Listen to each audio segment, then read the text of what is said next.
I'm Chef Rebecca, Culinary Supervisor for Minneapolis Public Schools, Culinary and Wellness Services. Welcome to my kitchen.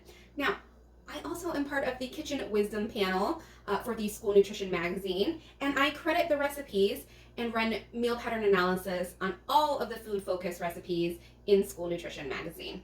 Now this month, they are talking about corn, and there are so many great recipes included in the magazine to include salsas and hash browns and salads, so make sure to try those.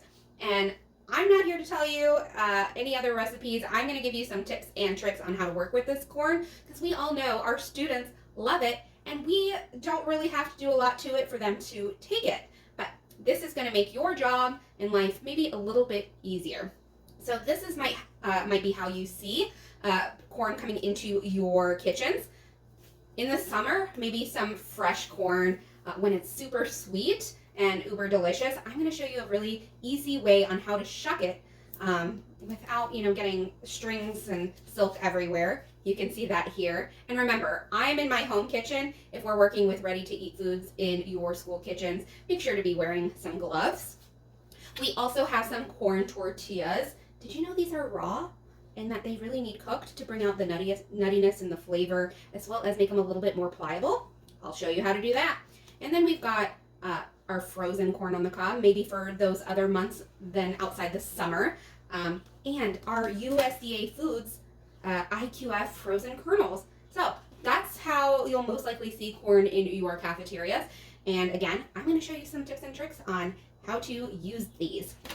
So first off, our fresh corn. Summer is coming, and it is sweetest and best in the summer. So my first job ever really was working with my grandfather at his catering business on shucking corn all summer long.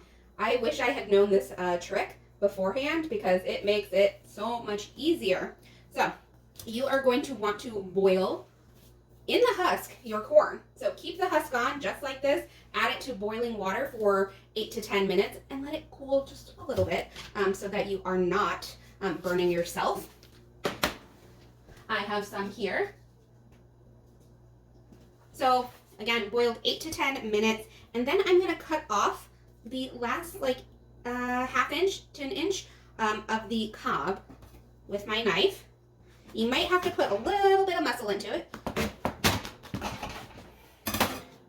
So you can see how easily that kind of came off. And then on top of that, we're going to just peel it back.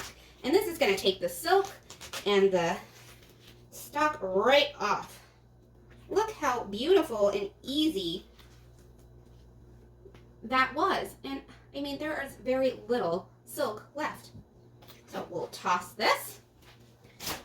And now we have our beautiful corn on the cob. Now, what if we don't want the corn on the cob? What if we actually just want the kernels? Let me show a super easy way to cut them off without making a mess. You'll see some kernels in there. This is a bundt pan. If you don't have a bundt pan, you're going to want to get a bowl, a large bowl, and then a smaller bowl, and flip it upside down and place it in there.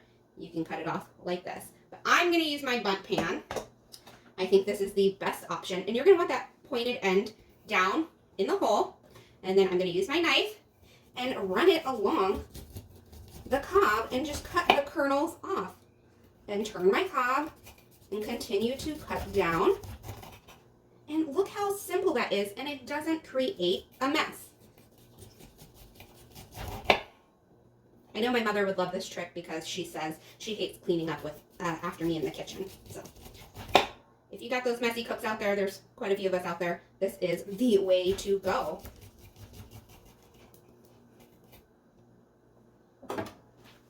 And then you can get rid of your cob. But look how easy that was, and how much of the kernels came off that cob, and how clean my workspace is. So this is a super easy, simple way to cut the kernels off the cob.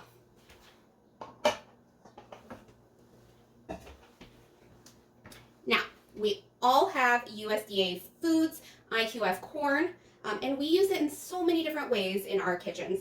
But let's add some flavor. You could just temper this down and put it on a salad bar. But let's add some flavor. I have a sheet pan here. I am going to